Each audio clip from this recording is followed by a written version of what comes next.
so her gifts in this space. And so thank you for coming to listen to what she has to say. Kathryn, I'll probably just hand it over to you at this point, and yeah, we'll have some discussion here after Kathryn's presentation. So stay tuned for that. Great. Thank you, Joshua. And I would say if you're thinking about the Microchurch Conference, you should go. Last time, so it's every 2 years, and last time it was in Kansas City, and a group of us went, and we'd never been before, and we wondered, like, if we would fit in. We were, we were behind in the journey that some people there were in, but we found a lot of people were just starting the journey, and we just really felt welcomed, and we were very inspired by lots of the people there. So you should go if you're thinking about it. That's my additional plug. But I talked to Joshua about this topic a little bit. He actually named this for me. So we were talking a lot about ordinary people, and we named it Unlikely Builders of the Kingdom. This has been a learning curve for us to think about who can build in this space. So I have actually a slideshow to just help us walk through, and I'm going to try to share that.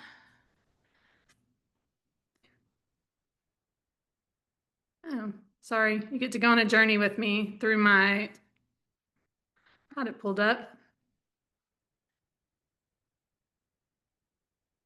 Talk amongst yourselves for a moment. Oh, here we go.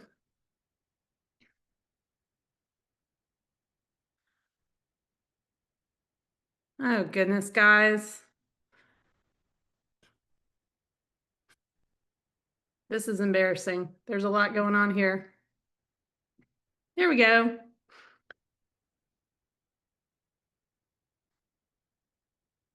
All righty. So we've titled this Unlikely Builders of the Kingdom.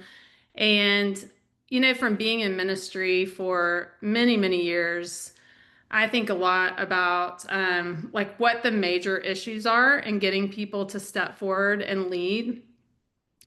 And if I could boil down my greatest struggle with ministry, and this can be within myself and with other people, it is an issue of insecurity. We struggle so much with insecurity, and this has been me too. But the further and further I go, I feel like we're lacking confidence deep in our bones that the mission of God is for all of us, but really that it's not just an issue with insecurity, it's an issue with the way that we think about, it's really our theology and how we think about who can build the church. So I don't know if you guys have run into this, but I just wanted to ask you guys if you've sensed the same problem, if you've felt this yourself or in conversations with other people that you're leading with, if you hear a lot of the I'm not smart enough or I'm not whatever enough. I just wondered if you guys could share what you guys have felt or what you guys have heard in your circles that kind of highlights our insecurity to lead in the kingdom.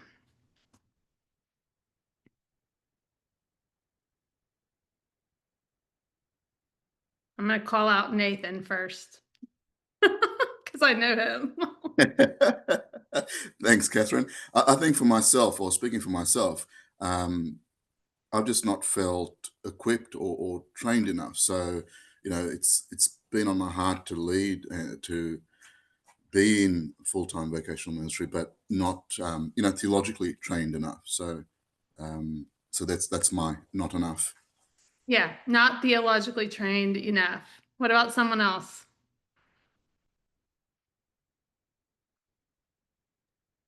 I've led, kind of like Kathryn, I lead a network of house churches, and I've been in that space for a really long time. And I think a lot of people just don't think they have the resources. And I think equipping is one of those resources, but I think there's other things too, like time, energy, the emotional bandwidth, which there's people look at those things and they think like my life already feels pretty full. How do I, especially if I'm going to be a tent maker. I'm going to be someone who's working a normal job, et cetera. It's like, how do I do that and somehow also lead a church? I mean, that's yeah, the whole Mhm. margin thing is really, you're right. Yeah, that's a I think it's a huge barrier for folks. Someone else?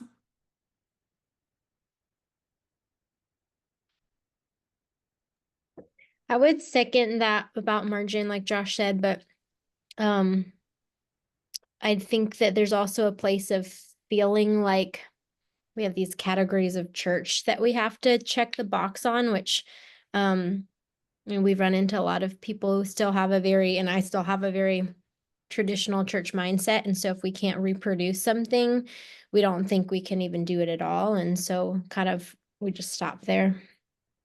That's really good.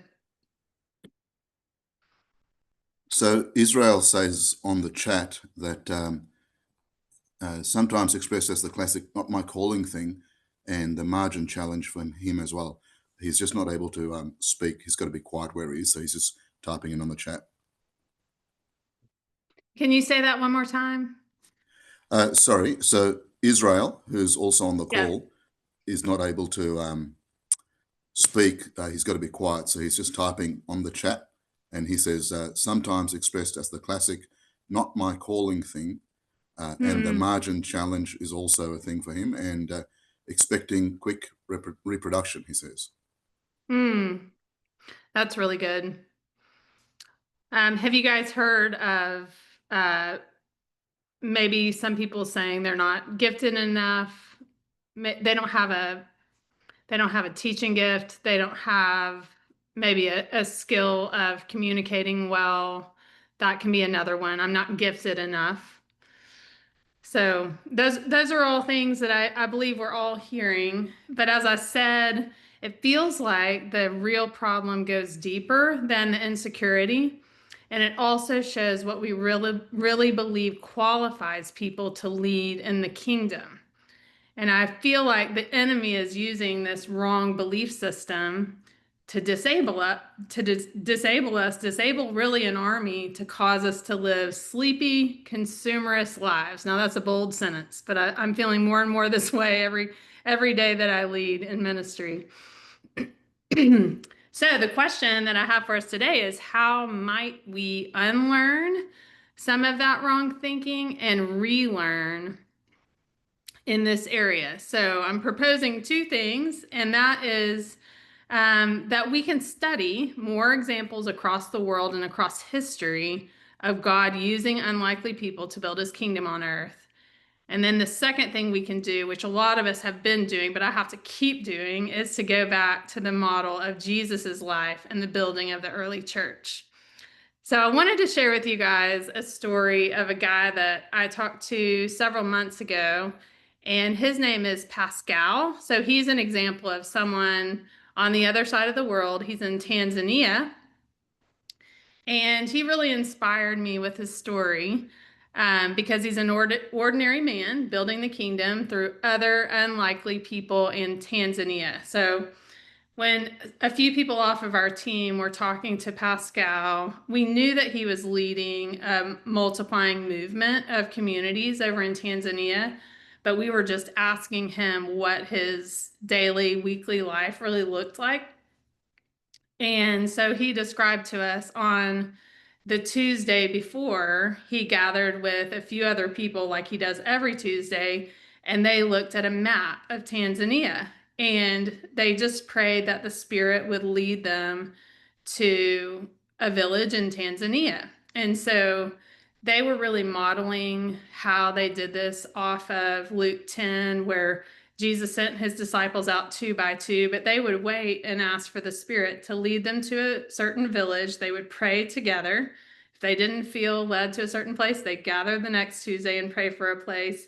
And typically they would try to figure out, like, do they know a person in that village? Potentially a person of peace who could receive their message. And they typically knew a person in those villages, and then they would go and approach them. But he said, it was maybe a month before or a couple months before we talked, there was a village they felt led to pray for, and they didn't know anyone there.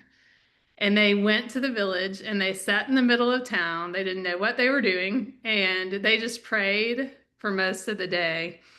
And a guy ended up coming up to them and saying, you know, you've been here all day. What are you doing? And they said, well, we have this message of Jesus and we just want to see who cares to know about it.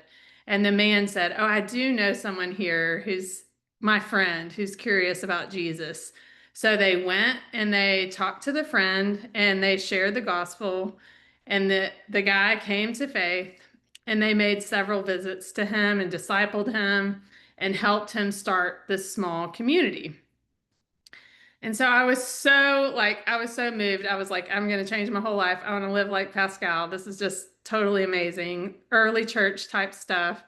And as I was talking to Pascal, I was so curious, like, how are you basically earning a living over there? How are you sustaining this huge movement? And he said, oh, my friends and I all have other jobs. We're taxi cab drivers and teachers, and we just do this, you know, in the margins. And I was just taken aback because, you know, we have so many excuses with time and all of that. But being led by the Spirit in a specific way, these guys that are carrying on one of the fastest growing movements in Africa all have other jobs and they're all ordinary people. So it's good to be inspired by people like Pascal. Any thoughts about that before I move on?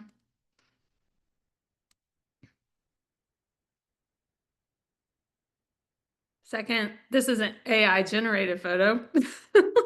I couldn't find one, so I had AI make it for me. But we can get inspiration from Jesus. And I know this is like stuff we've known forever, but I have to remind myself all the time because there are a lot of other things forming our mindset that Jesus called unlikely people to follow him and build the early church. I'm just looking at this photo and I'm thinking, if I'm a disciple and Jesus is saying, come follow me, I'm saying all the things that we're hearing all the time. I'm saying, I don't know enough to follow you. Other rabbis have even passed me by. Like, look at me. Look at what I'm wearing. Look, I'm a fisherman. Like, I don't have the credentials. I haven't been trained like other people. Like, I would have this huge insecurity complex with the Messiah. But Jesus constantly was saying to them, like, follow me. I'll make you fishers of men. I'll show you how to do it as we go. And he was constantly combating the expectations of a society that said, all these people are really unschooled and ordinary. He got that sort of pushback, but his qualifications were different. He wanted people that wanted to follow him, that really wanted deep communion with him and his Father. So we can take inspiration from him. And beyond his disciples even, this is something that we've worked with in our ministry with dwellings, as we've talked about, like what type of people we can invest in. We've looked back and said, okay, let's just look at what types of people Jesus invested in. I mean, that makes it really, really safe. And so I wanted to show you like 4 other people that Jesus invested in and said, you're the type of people, you might be unlikely, but you're the type of people that I want to build my ministry with and my church with. So wanted to just look at 4 people that he chose: Peter, Lydia, Barnabas, and Mary of Bethany. So we have some little icons here for you. So Peter, he was a fisherman. He was a businessman, and he was called and shaped over time because he was close to Jesus. He had proximity to Jesus, and Jesus gave him a new identity and commissioned him to shepherd other people. He invested in Lydia. Lydia was a successful merchant who encountered the Spirit outside of the synagogue, and she ended up opening up her house to have a house church.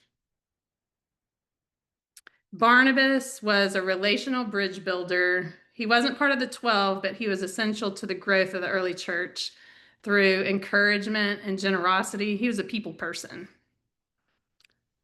And then Mary of Bethany was someone that was affirmed by Jesus by choosing presence. She said, I just want to be with you. You're my one thing. And she chose presence over performance. And he protected her space to learn and worship and called it the better part. So these are 4 people that Jesus chose to invest in. Other people were often surprised at his choices. But also, while a lot of these people were outside of the system, they were really outside of the system of the synagogue or the rules of the day. We do see also that Jesus was friends with and partnered in some ways with people that were inside of the system, which I think is really important as we're building things, most of us that are more organic and outside of the traditional church system.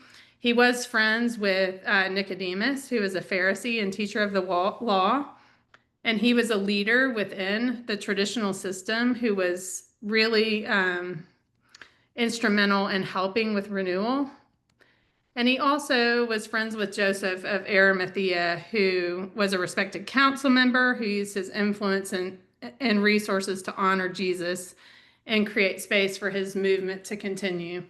So I throw that in because as leaders of a somewhat different movement, sometimes we can become proud or become, even without meaning to, critical or divisive against people within a different model. That's just as we're finding ourselves and we're loving what we're doing.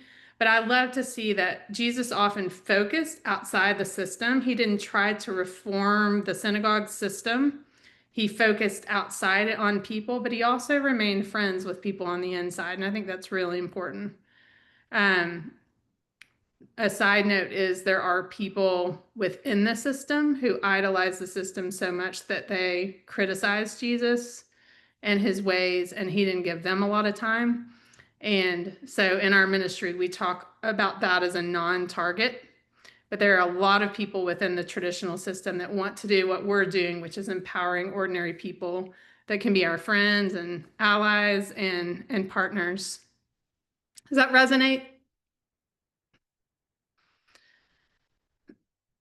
So my question for you is, who could be modern day versions of these people that Jesus chose right around you? You might be a modern day version of a Peter or a Barnabas or a Lydia or a Mary of Bethany, but part of your role in the kingdom could be finding those people, getting to know those people, and telling them, like, you might feel insecure or unqualified, but you're the type of person that Jesus chose. So we talk a lot about this. Hopefully this is interesting to you, because we are finding there are more and more ordinary people on our side of the world right now who are embracing the mission of God. And some of them we know, and we know their stories now, but some of them still need to know they're the type of person that Jesus chose to build the kingdom. So just some examples. We like to put a little, this is all made up, but we like to put a little description beside what a modern day Peter might look like, just to open up our brains and think about potentially what this might look like as we're finding these people. A modern day Peter could be a business owner, 45 years old. We just said Austin, Texas. He could be from anywhere. He could be from right near you. These are some people that have been through our cohort. A modern day Peter started this expression in January. He and his wife, he owns a lawn care business, and his wife owns a clothing resale business, and they decided to start a church in their home. And within the first 2 weeks, 4 people that came from their businesses came to their church and came to faith. And they had never been inside the walls of a traditional church. They didn't even, they bought a Bible to come. It was their first Bible. And so this is really the effect of a modern day Peter saying, I know I'm not in vocational ministry. I know I don't know everything, but I'm going to open up my home and invite people that might not come to a traditional church. A modern day Lydia could look like a street level evangelist, someone that wants to reach people on the margins. And we just said she could be a 31-year-old woman from Coventry, England. But we have someone in our network named Kim. I want to show you Kim. She is someone that has worked on the streets in Ireland. She actually works on the street where Amy Carmichael, many, many years ago, she was an author of some pretty incredible books, has an incredible life story, but she works on the street where Amy Carmichael worked. And I can't show you the picture of who she started a community with, but it's basically a group of addicts. And it's people that have been trapped in patterns with drugs and alcohol for many, many years. And so she's just started a community with addicts, and they all take smoke breaks during the middle of their meeting, and they're all starting to actually want to go out and reach their other friends that are struggling with addiction. She's had people come to faith before they've solved their addiction problem, and she's telling them that they don't have to have their whole lives kind of buttoned up before they come to Jesus, which was news to a lot of them. But we consider Kim to be a modern day Lydia. You might have a modern day Lydia right near you. There's the modern day Barnabas. So he's going to be someone, might be you, might be someone that you know that's just an everyday connector. He might be a 36-year-old from Boise, Idaho. We're just trying to put legs around this. One modern day Barnabas in our network they are in Summit, Colorado. They just started a group that is, they're primarily snowboarders. And so they have a snowboarding community and have a lot of deep relational connection, but just a lot of them didn't go to church. So this group of people is gathering in a home. They were just a community that met every few weeks until recently they've become a house church. And so this was started by a Barnabas. And then the last example is a modern day Mary of Bethany. And I think you guys have heard just all the amazing things that are happening within Gen Z, just an awakening and renewal within the Gen Z generation. And so we have seen quite a few people that are expressing interest in forming organic communities within, early married generation. In the colleges, we're wanting to just get to know more college students that are interested in starting communities. Joshua has a huge history in helping develop actually house churches on what college campus was it? It was Ohio, right? Yeah. Yeah, I'd love for you to share more about that in a minute, but a Mary of Bethany might be a Gen Z person around you that has passion for the Lord, knows him well, and wants to reach their community. And an example of that for us is we've had a girl and a couple of her friends that have been through our cohort and have started a house church in a dorm. And this is an Instagram post we put up about it, but I was so moved when I saw this because I think it represents some things that the Lord wants to do in the next generation. So I'll just play this little. I couldn't figure out how to do it otherwise.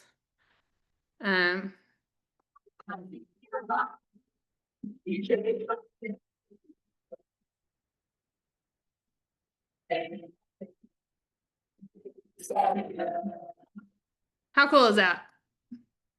They're just, a group of kids getting together, figuring it out as they go in scripture and in prayer and worship and,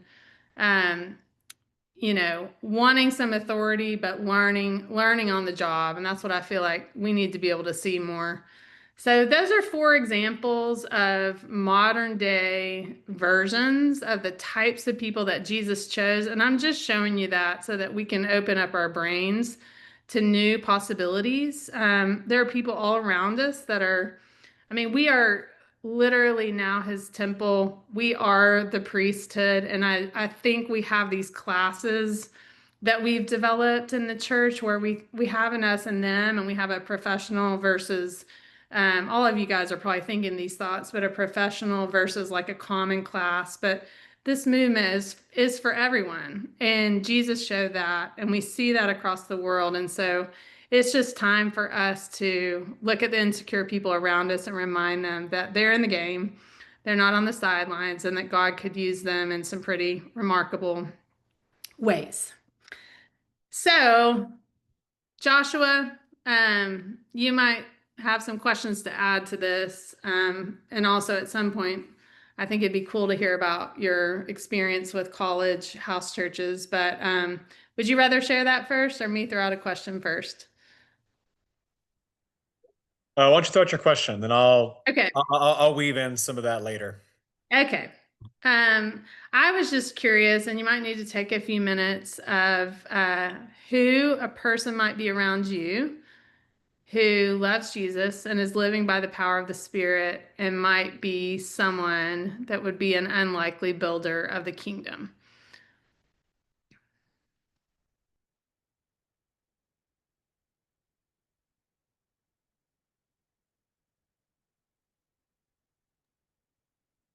I have an example of this.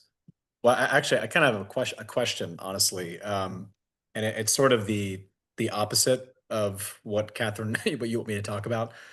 Well, only in the sense, I don't think I'm disrupting anything, but in the sense that there are some demographics of people that I've found much harder to activate than others. Hmm. You know, um, and I think some of that's just where God's placed me, the people I've worked with. Like you said, I kind of got my start with house churches and being a part of leading a student movement that spanned like a large network of house churches, and my wife and I, we oversaw those for many years. Now we're doing different work. But for instance, I one demographic, for instance, that I've always felt like, man, there's so much potential here. There's so much leadership potential, so much wisdom. Uh, people can take so much initiative during this stage of life. But I've always been felt I haven't seen as much activation here as I would have thought was possible is with people who are empty nesters.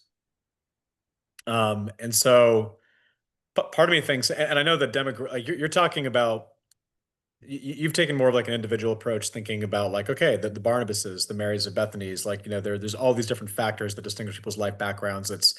I know it's much more complex than just their age, right? Um, but on that level, on the demographic level of activating different types of people into this kind of ministry, that's one demographic that Hmm. I've personally struggled to see that happen with, and so I'd love to hear people's thoughts.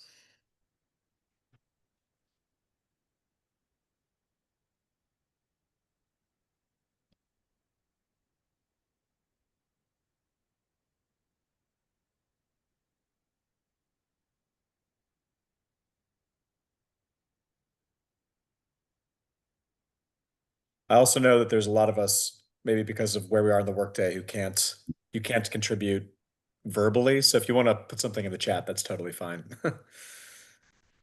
What we've experienced more in trying to connect in with local churches that we've tried to be a part of is that families have been really hard to connect with because they're so busy with kids and everything else that is going on in life that just there doesn't seem to be time or space to actually do the connection.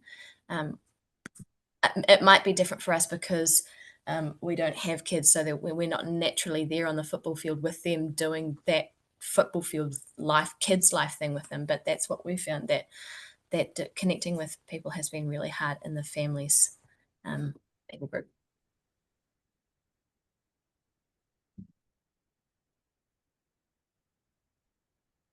Sorry, that Kathryn, was Michaela, my wife.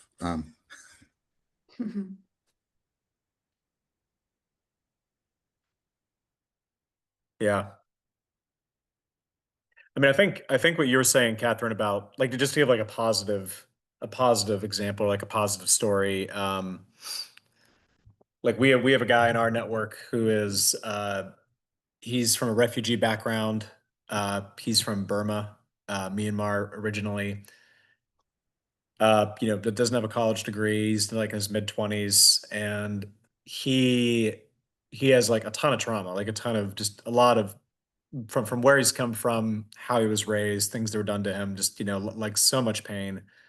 Um, but you know, it's been cool because I think he's definitely not the kind of guy that I think if he was in a traditional model church, I don't think people would look at him and would think like, oh, here's a guy who can be a leader, right? You know, he's English as a second language. He has like some major personal problems that have come from the things that he's experienced. But I think what's really amazing about you know the setting of a house church and like an organic ministry setting is that like leadership in that setting is not just like, you talked earlier about how we kind of disqualify ourselves on the basis of not like we don't have enough knowledge, we don't have enough equipping, we don't have enough you know technical expertise, we can't work full time you know in the church, whatever that might be. And so like it's true, like he has like many barriers to all of those things, ranging from the education he received to you know to again these personal barriers.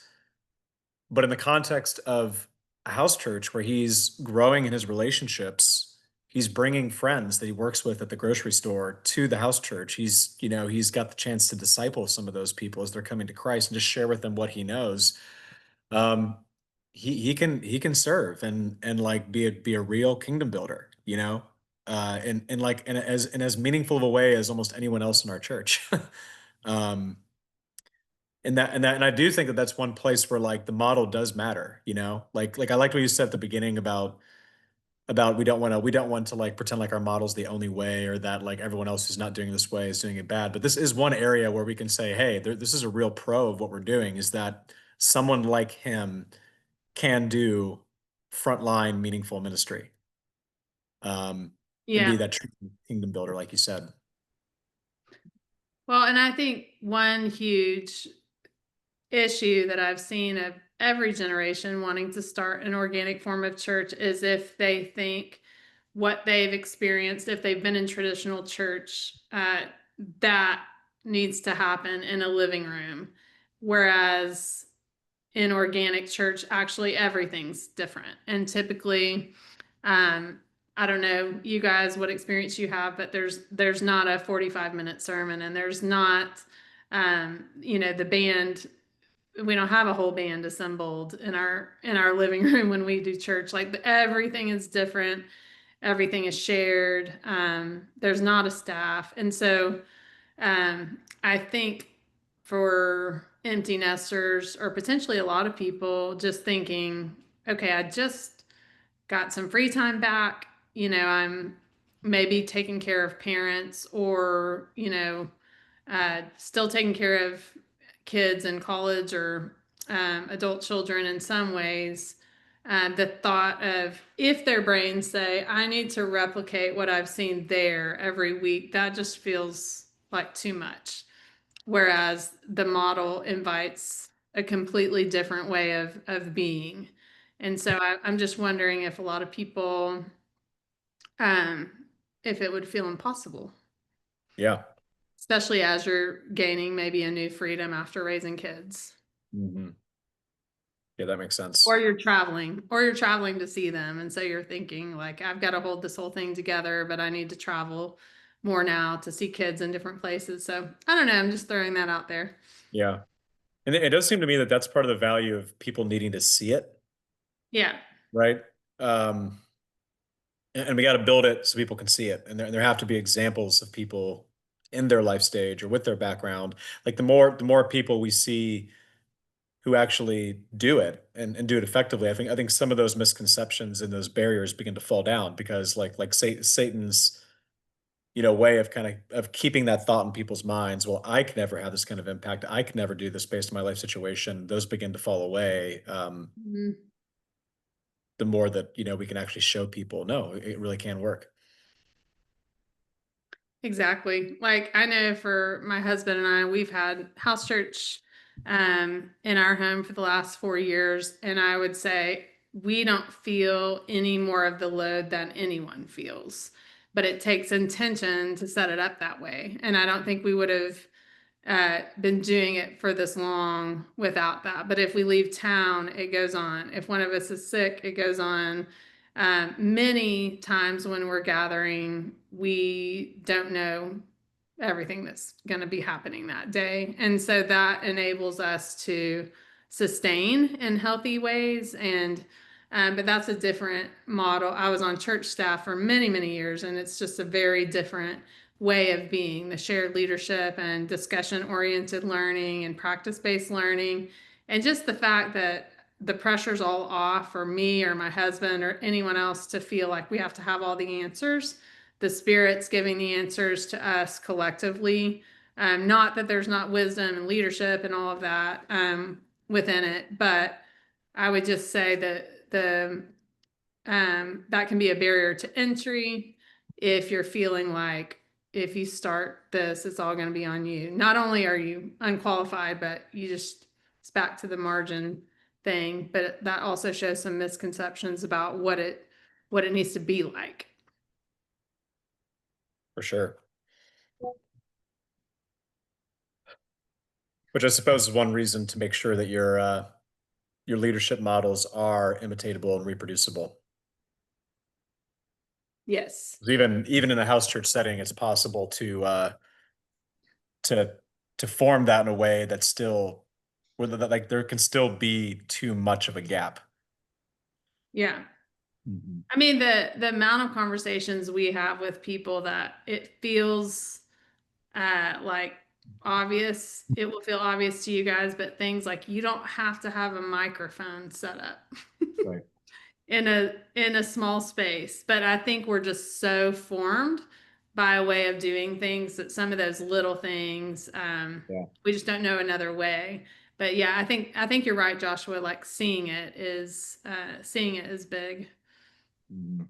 I have, if I can just interrupt for a moment, when you were talking about the empty nesters, we have a couple that's in our house church, and they would love to do what we're doing, and they live in our neighborhood. And so I'm like dreaming of having a house church on every street, and it would be so amazing.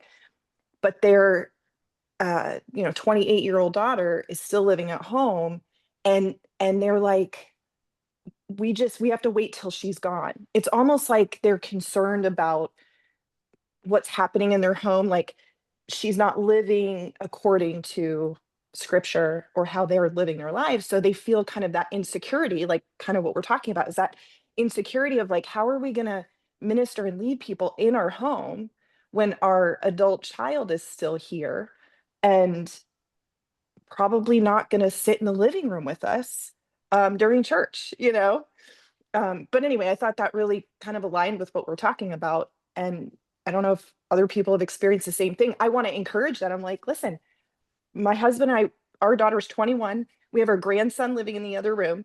We didn't get it right. She didn't get it right.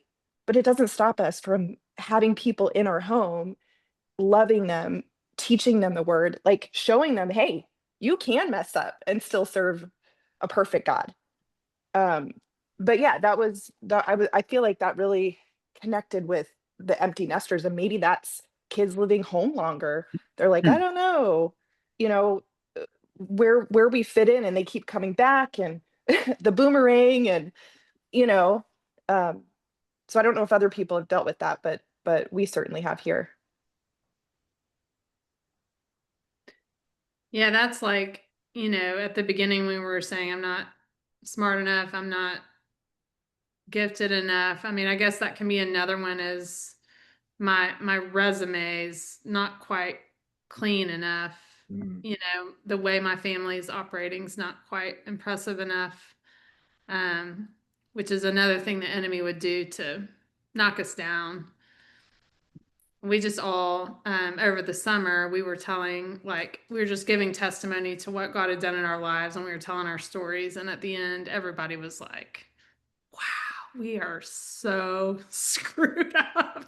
Like, all of us our stories have so much mess. And like, we were all praising God, but it was a levelizer. And there were some people that had come that thought, like, for us to be hosting this in our house meant surely all of our kids are following Jesus, and we, out of 4, we have one that's not. And just they assumed our story was cleaner than it was, and it's not. And so it's just interesting. That's, again, maybe an insecurity thing. Like, everyone else has their life together, and I've got this 28-year-old that's not. But it's not a qualifier, but it can certainly be something the enemy uses to stop us from having the confidence to move forward. Yeah.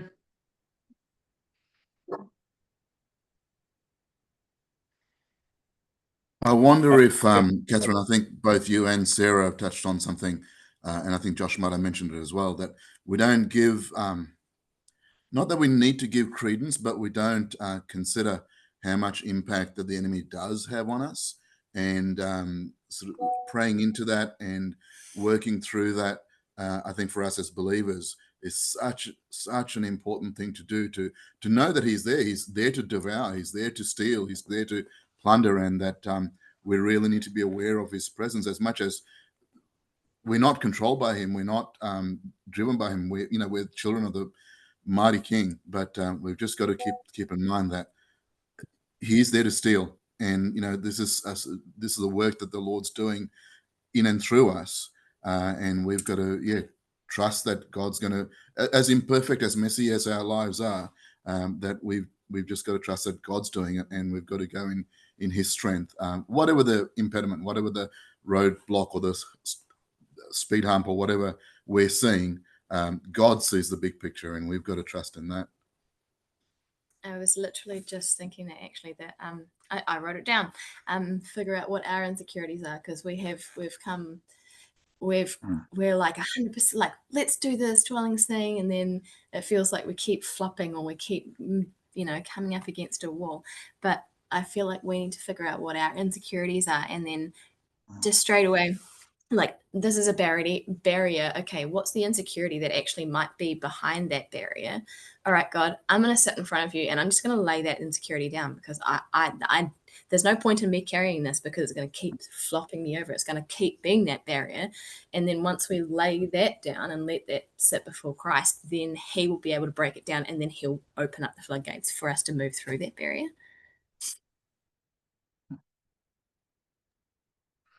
All this is a really good point, because, some of it is us, but then some of this is not flesh and blood, and it is the enemy. And I think to recognize, even, I don't know, Sarah, for your friend that is feeling that way, is there like a spirit of shame behind that, or performance that is really the enemy is keeping her, or keeping that couple bound by. So it's probably both just within us, we're humans, and also there is enemy attack that's worth naming and fighting with authority as Christ followers. So that's a really good point.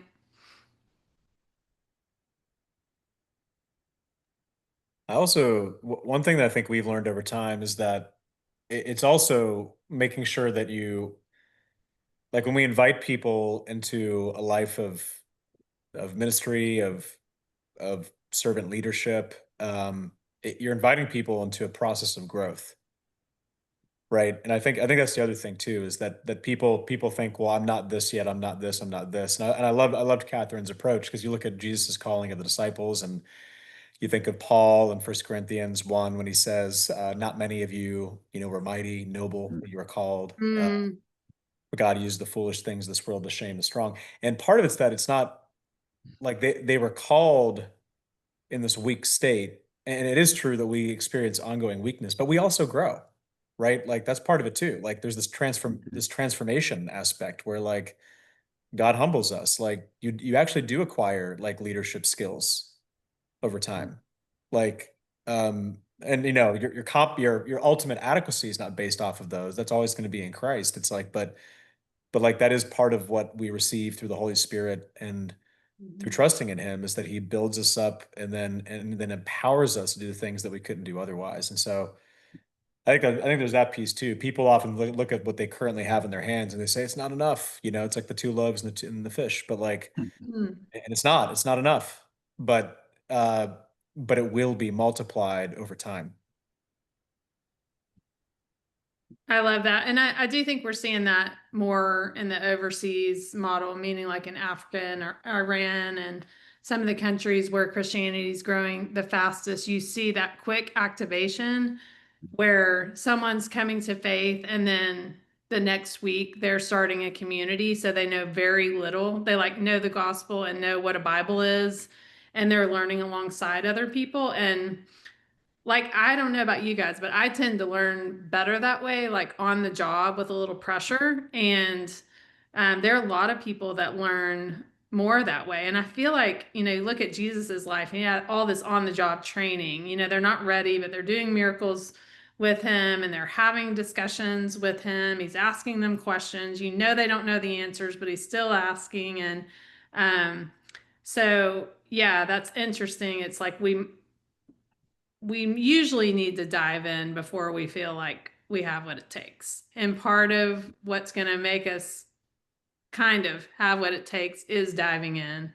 And it also sets example for other people to say, I don't need to wait 5 more years and have 5 more years of training before I take a step to just invest in other people. But I like all those thoughts, Joshua.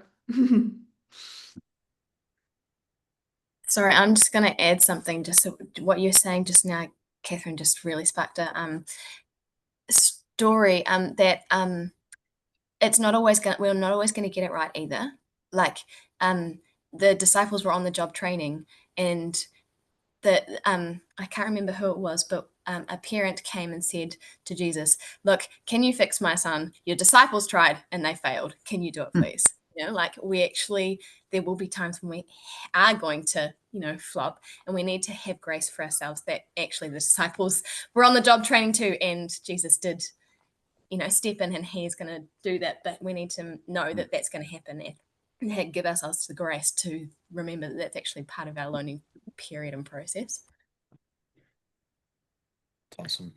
Yeah, just because you start something and you're showing leadership doesn't mean you need to have all the answers. I mean, I've been in leadership for many, many years, and I say I don't know more than anyone does. Like, I don't feel, and I think there's something that's been set up where it's like one person's supposed to have all the answers to everything in the Bible and everything political and everything, you know, about world events.